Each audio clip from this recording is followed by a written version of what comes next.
បាទជម្រាបសួរបងប្អូនខ្ញុំអត់ធីរ៉ាបាទបាទឥឡូវនេះខ្ញុំឈរនៅភូមិអូដំបងមួយបាទអូដំបងមួយបាទនេះគឺនៅមុខខ្ញុំនេះគឺជាទឹកអូបាទអូដំបងមួយបាទអូនេះគឺជាអូធម្មជាតិបងប្អូនបាទអូពីធម្មជាតិ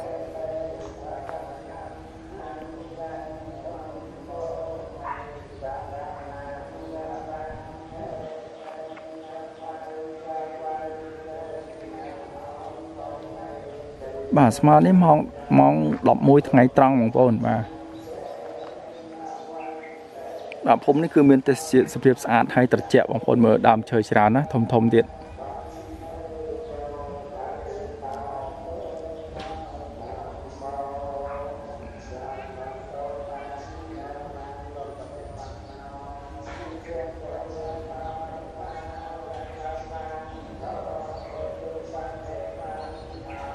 បាទភូមិនេះគឺភូមិចំការបងប្អូនបាទគឺសម្បូរដាំល្មុត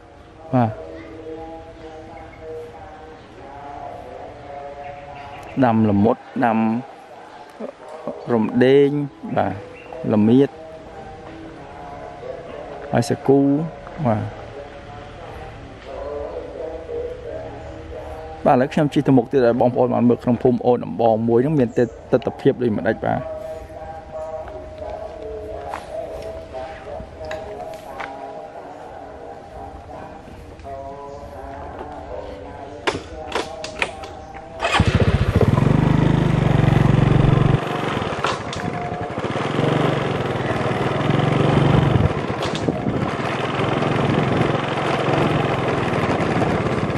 អញ្ចឹងខ្ញុំជិះនេះគឺខ្ញុំជិះតាមម៉ូតអូបងប្អូនបាទ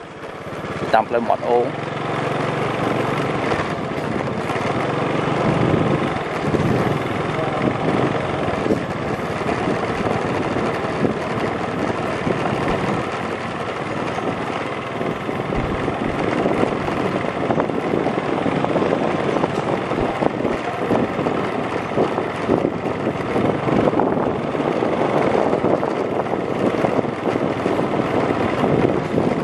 បាទស្មើនេះម៉ោង11ថ្ងៃត្រង់បងប្អូនបាទតែថ្ងៃនេះជាថ្ងៃសៅរ៍បងប្អូនបាទថ្ងៃសៅរ៍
thật mới ôm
แบบเราได้เคยตามมอดโอ้บางคนป่ะ